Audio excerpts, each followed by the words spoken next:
Mm-hmm. And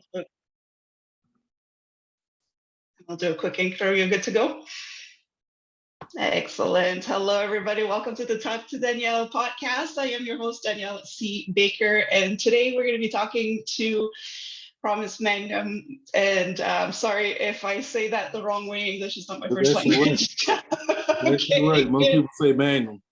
Yeah, that's right. That's right. So I was hoping it was going to come out right, but yeah, we're talking about this is great because I'm really happy to have Promise on because he has such high energy, and so I'm going to let him talk about what he does because he's just always high energy, and I love that, and I love the work that he does. So we'll go right into it.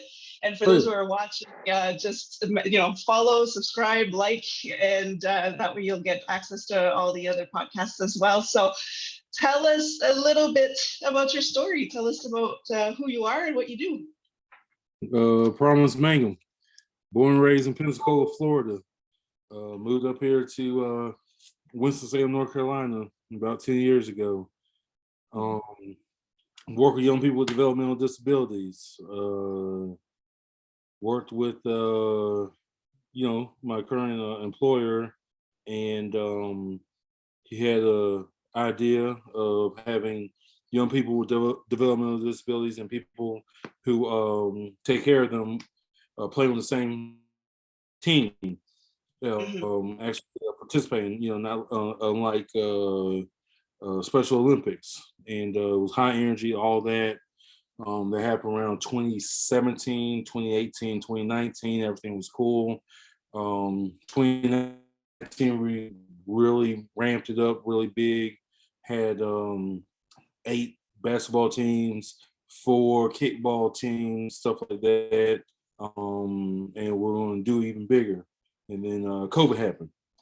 So it was just kind of like, okay, everybody gets shut down because not only just because of the world, but also the population we take care of are more vulnerable. So long story short, it was just kind of like, hey, so what can we do with the Showcase Sports Syndicate, which is his company? And I was just like, I don't know. We're all on Zoom. Yo, go outside and see if you can shoot a basketball, make a goal on Zoom, and let's see if it works. It worked. So it was like, hey, guess what? We're gonna call it bank shot, and people can still win prizes and stuff like that. And then bank shot was born 2020, March 2020, and we've been rocking and rolling ever since. Knocking it out. We had kind of had to pivot a little bit from the original mission from young people with developmental disabilities playing each other virtually online because of the learning curve to hey, we need to find some ballers who can actually ball. Did that. Got the South by Southwest online. Actually did a production. There's a TV station down in Pensacola, Blab TV. We actually did a live broadcast from 7 different places in the world, and it was pretty awesome. We got to be with the Greensboro Swarm. That's a G League team for the Charlotte Hornets. We just been rocking and rolling, trying to do some stuff, and stuff just continues to morph. Once the world opened back up, people really understand, like, hey, why play virtually when we just go outside and play with people? And so, do we do that learning curve, or do we move on to something else? And even though we're still pushing for the hybrid type of basketball play, now we're in the esports. Yeah, host. That's amazing. Actually, that's awesome, and it's I just love how you're so flexible, right? You didn't say, no, this is our vision, this is what we're sticking to, and you just got creative, and that's what's amazing about it. I did want to ask you, because you didn't mention how Bank Shots got started and the vision that you had for it, but how was it received in the community? How was, and I mean, not the extended community, because you're kind of all over the place now. Definitely. So biggest thing coming to basketball, when you're talking about hardcore basketball players, players that may not make it in the NBA, may not be on a semi-pro team, may be on a semi-pro team, maybe be injured and stuff like that, and maybe can't play a higher caliber like they want to or once used to or whatever. Um, receive well, receive well. There was still a learning curve that had to happen.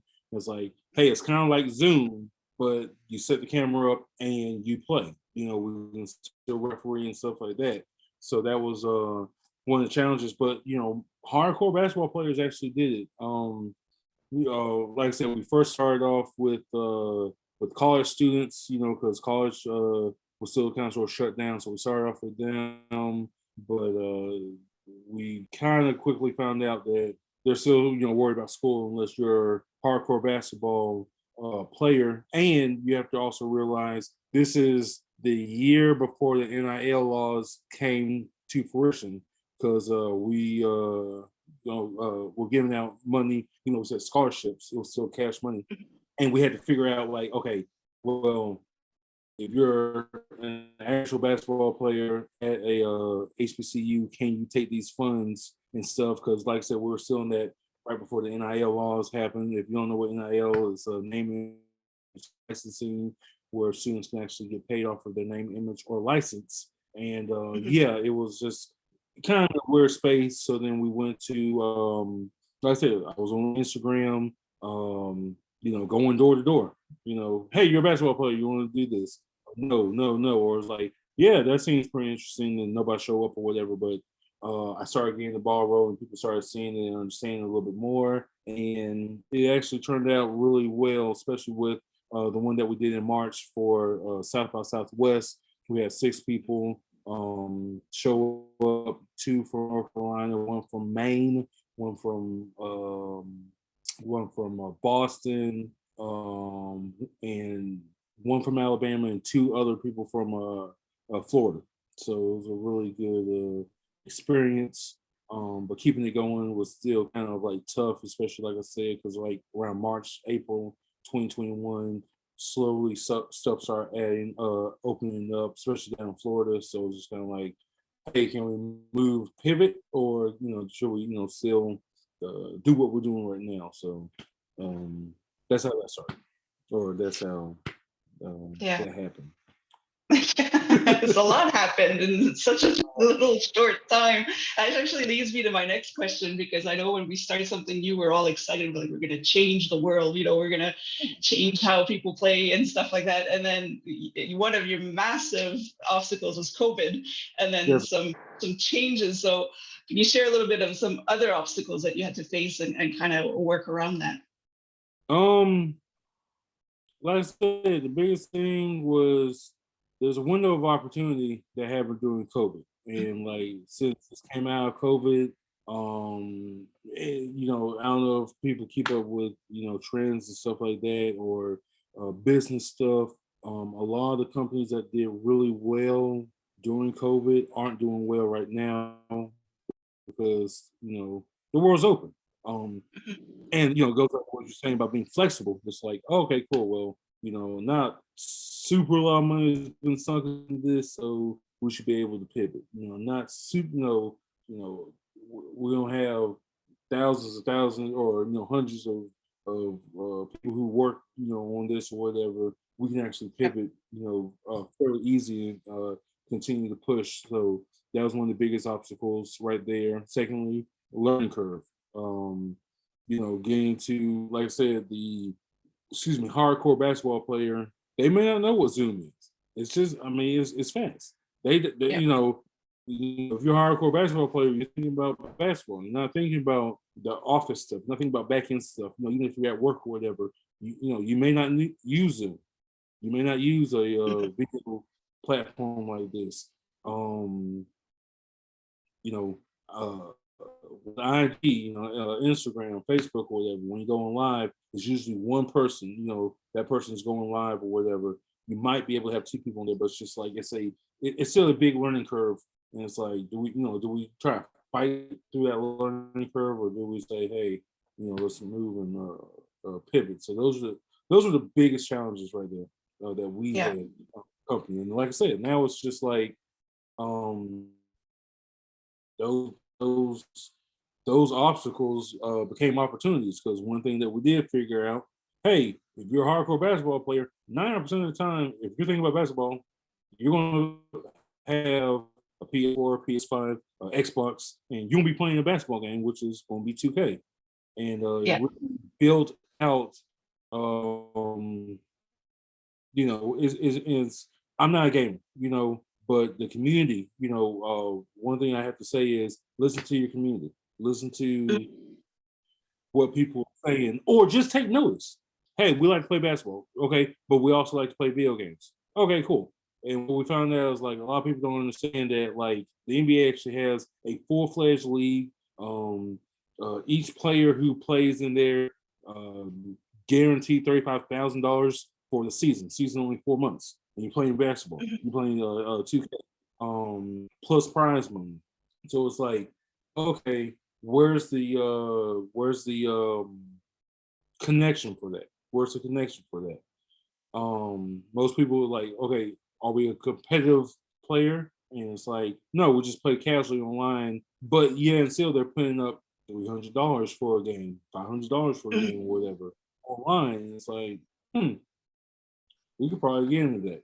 So that's kind of sort of where that pivot transition came from as well. And once again, like I said, I know the question was whether obstacles, but I think the solution or the pivots that happen later. Yeah, No, but that's good because it shows the thought process of somebody that sees an opportunity where a lot of people sees a setback. So yeah, that is good that you said that. I was going to ask you this a little bit later on, but we could go right into it. If you could talk about esport, because that is a big thing that's going on with what you guys are doing. Can you talk a little bit more about that?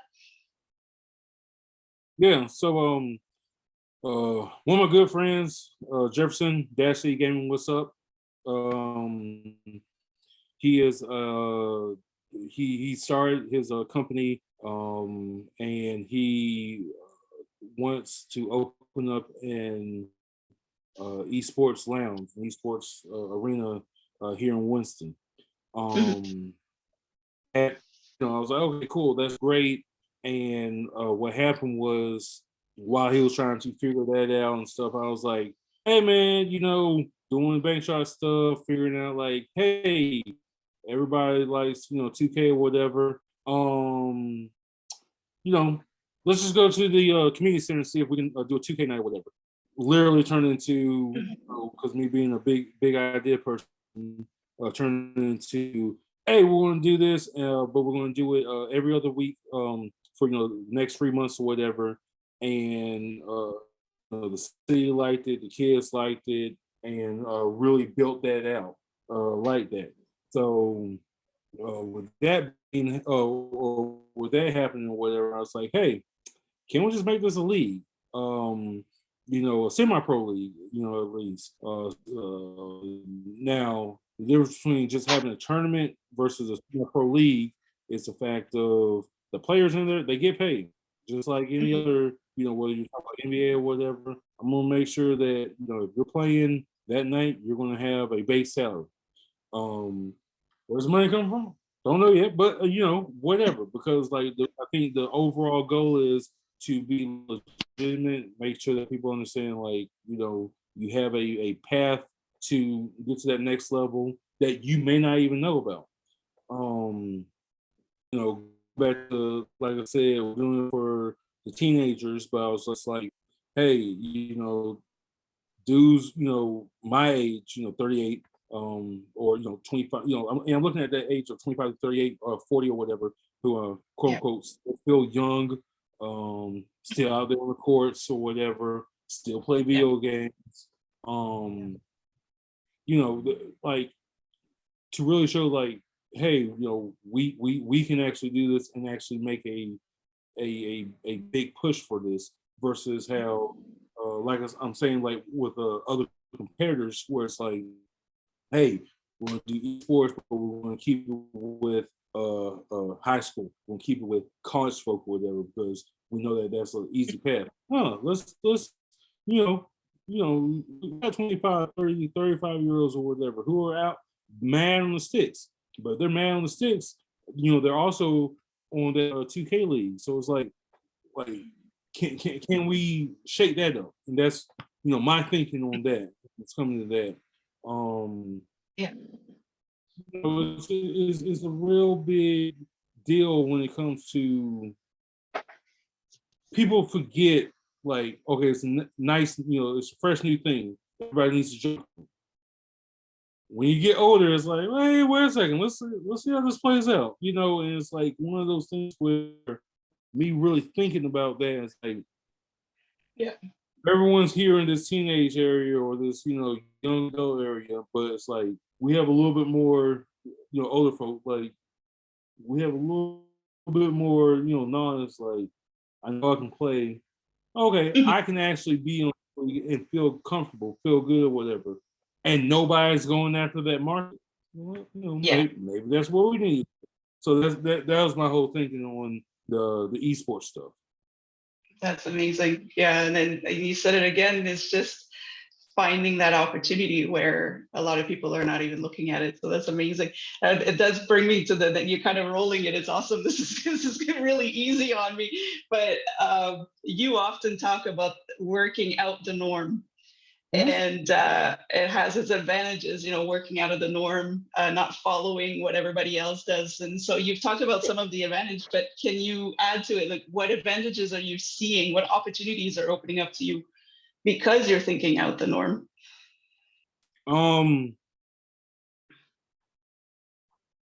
The biggest one, actually, it's two of them. First off, a lot of people on LinkedIn is a great tool. Period. A lot of people don't understand LinkedIn. A lot of people who are like, yeah, LinkedIn, boom. LinkedIn is a great tool. Now, it's a great tool if you know how to use it, but it's also a great tool if you stumble upon stuff and you just keep reading a little bit. Just take your time, read a little bit more. Then you start finding out, you might be one off of a person here or one off of a person here or whatever the case is. And I Yeah. found out when I was like, you know what, I think we're gonna go heavy on this esports stuff. Found 3, 4, 5 Black creators, not even creators. They are actually like part of the 2K league, or they have like Oh. esports stuff. It's like, hey, we're doing this real big, and they're Black creators. It's like that is not nothing that I've ever seen in this realm, because everybody talks about esports of, hey, we got these big flashy stuff and it's computers and all this type of stuff, not console Yeah. play. That's one of the biggest things that came up, with LinkedIn. The second one is going after all these pitch competitions, going after all these uh, uh, uh, F6 stuff like that, but like Yeah. it's not necessarily a pitch competition. But it's like, hey, you can get investment or whatever. All those no's, whatever. And then, like I said, this past, or not past, but in 2 weeks, a guy, yes, it was just like, hey, you want to come here? And even though it was Winston, but it's a big convention. It's called Converge South, and he was like, yeah, come on, just be in the building and pitch idea. Like, just keep doing it. Like I said, because going back to what you're saying about being creative, applying for a creative competition. I was like, okay, everybody got this. I still got enough. It's Yeah. like you be too out there or whatever. Even though like all the these are the numbers. This is what this is. This is what, yeah, it's too much. Yeah, we don't get it. And it's like, oh, Yeah. okay. Just keep going. Just keep. You're going to find eventually that one person's like, I'm gonna give you a chance. So that's what I gotta say about that. As far as like continuing to build out and just keeping going on your idea or vision.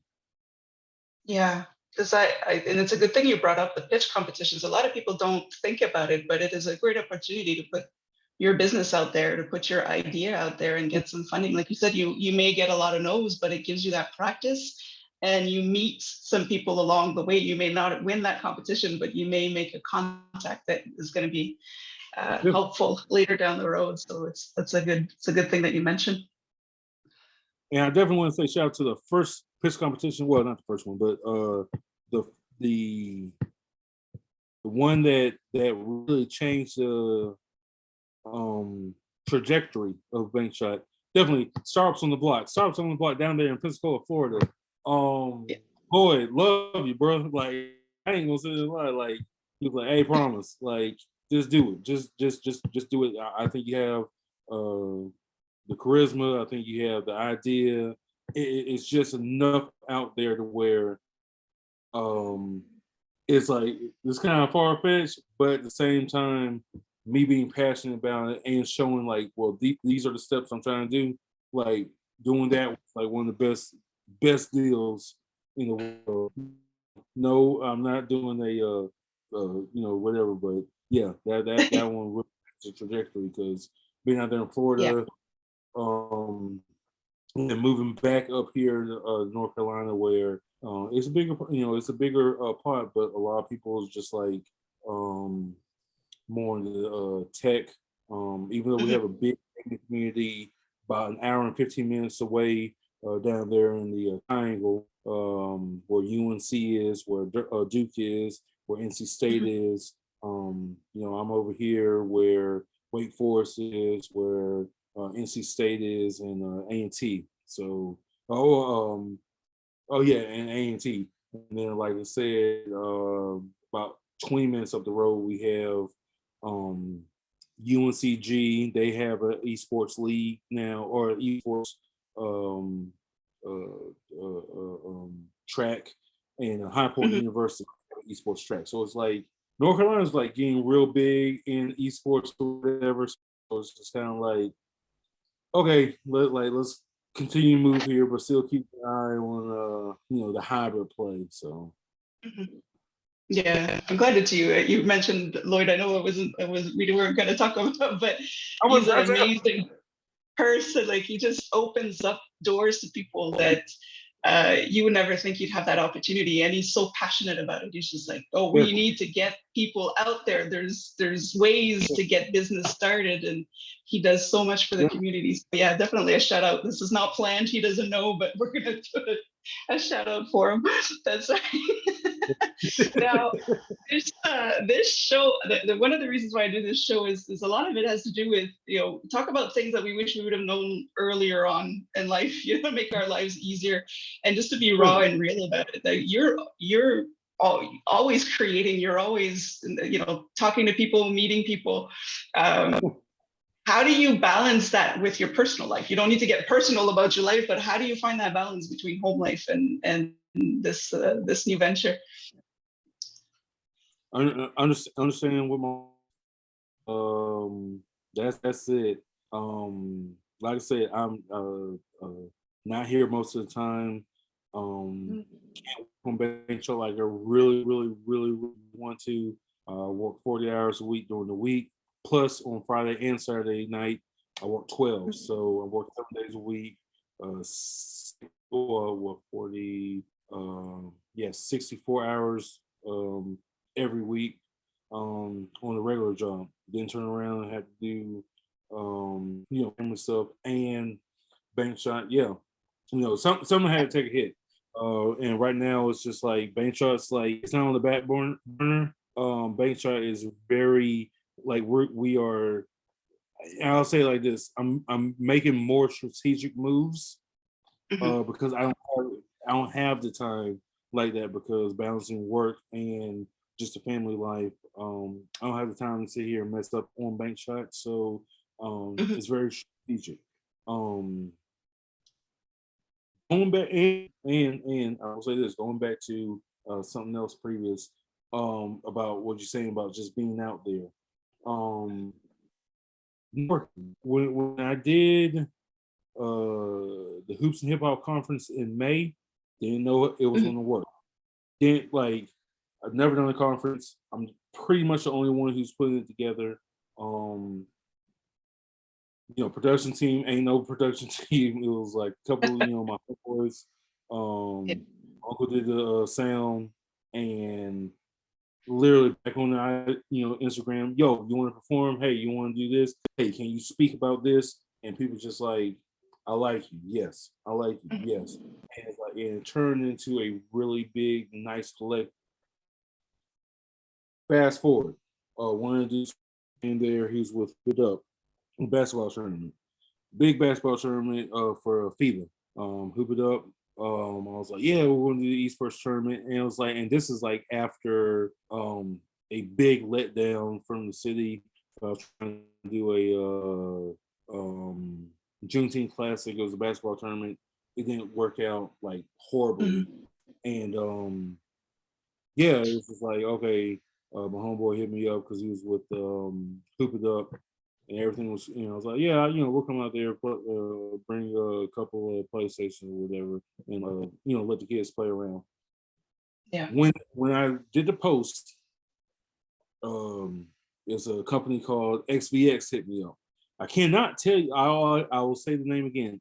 X versus X. So I'm not going to sit here and name drop whose company it is. X versus X Sports. They hit me up and I was like, hey, we see you're doing stuff with Hoop It Up 3-on-3. Now, if you look those two up and you see who actually owns, controls them, you're going to see how big that means, or how big the people are who are actually running those two companies. And at me up was like, hey, we're trying to break into esports or whatever. I'm like, okay, like I guess I'm doing enough to where people are taking notice. I don't really see it, but on the realm of basketball, it's a huge deal. And you're talking about people who are like, it's a big deal. Like the people who are there. So it's just like it was one of those things where you gotta kind of sort of be out there, and when people start recognizing stuff, when it connects you to something, and be like, yo, you can help me out doing this. Oh, okay, well, yeah, let's get it working or whatever. So yeah, it's a big deal about being out there, being in the right place, just showing up, just wherever you are, being online, and maybe making a statement on a post. LinkedIn, once again, I gotta go back to that. LinkedIn is your friend. LinkedIn is your friend. If we're all business, LinkedIn is your friend. Just leave a comment. Maybe can't be too pushy, but it's just like, hey, enjoy your stuff, or whatever. Like you really have to just utilize those tools you have. Even if you're not extrovert, if I think that's what if you're an introvert or whatever. That's the one. Yeah. Yeah. Hey, appreciate you on this, and somebody's they're gonna like it. Something's gonna happen where it's like, oh, okay, cool. So yeah. Yeah. And you made a pivotal point there that first of all, LinkedIn, it's the same with me. It helped my business so much. But when you're out there all the time and you're going only by the likes and the engagements in your posts, you think that nothing's happening, but there's so many people that are watching you silently that you don't realize. And all of a sudden you get one of those messages and you're just like, what, is this a joke? Is this a fake account? Is this like, you're just like, no, this can't be real. But people are watching you, so keep showing up, be consistent, keep showing up. That is amazing advice there, because it is a game changer. I do have a question for you, and I asked this, I didn't explain it to you, but I explained this almost in every interviews. Is a few years back, a little girl interviewed me for a school project, and she was asking all the adults a question that all adults ask children, but the adults weren't giving her the answer, so she would get frustrated. And I told her, when she asked me, I answered the question. She got all excited, so I promised her I would ask all the people I interview with. And the question is, what do you want to be when you grow up?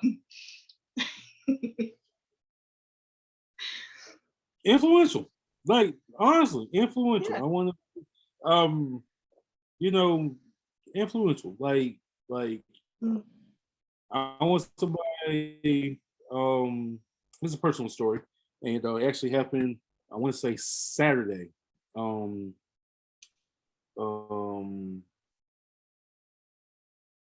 there's I don't know if you know a lot of music stuff. I don't know, but there's a producer and Ninth Wonder. His name is Ninth Wonder. He's actually Yeah. from big, big, big influential hip hop person. Yeah. Done amazing things. Very quiet, soft spoken or whatever. And I was waiting for my pizza. Went over, next door, whatever. And never met this dude. A couple of people who I know were like, yeah, man, that's him, boom, boom, whatever. They just, whatever. But I've never met this dude. And walking there, and he's sitting there at a table. I guess friends, family, or whatever. And I'm just like, mouth drops. I'm like, oh my god, this dude. I'm a professor down there, like I said, over at NCCU down there in Durham, and it was just kind of like, I go, get my drink, whatever. They come in, and then I was like, now let me leave my drink for here, let me drink this real quick. And then I just went back over there and was like, I didn't say, like, hey man, boo. I was like, hey, can I just get a picture, man? Yeah, man, I'm here with my family, whatever. But it's like, yeah, we can just have to go outside real quick. Sat there, took a picture real quick, and it's just like that type of influence. Like nobody, like, they have a core fan base, core, like a real connection with folk like that. I want to have that, when I grow up, be like, oh man, this dude just, he was in Winston, he did this. Oh, he's in Pensacola, he did this. Wherever else, we might, be or whatever. He actually did this. Like, oh snap, this is awesome. Like, just be influential. Helping, people really, not even thinking outside, but just believe in themselves. Just be influential to people to believe in themselves. Like I can actually do that.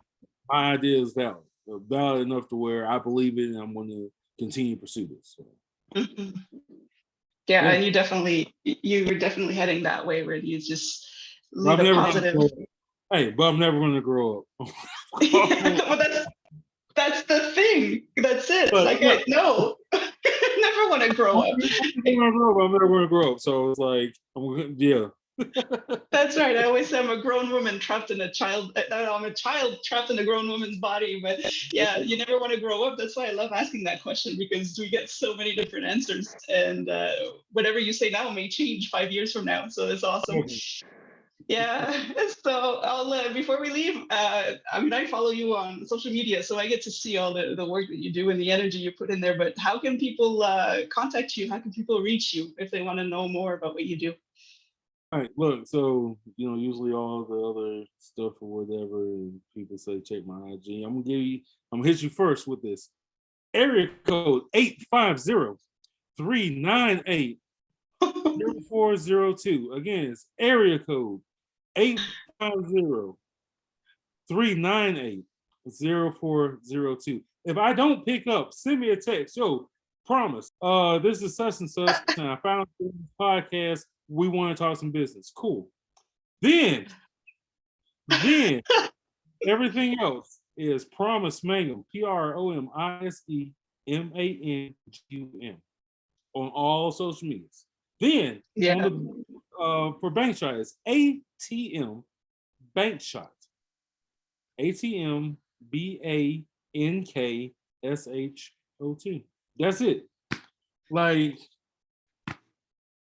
that's amazing. One of the bravest men I know to put his phone number out there. It's out in the world. That's amazing. Yeah. And I'll put in the comments as well. I'll put your social media contact information. Out there too. I don't care. Like, hit me up. I want, if people want to reach me, like, I have to be a suspect. I have to be a suspect.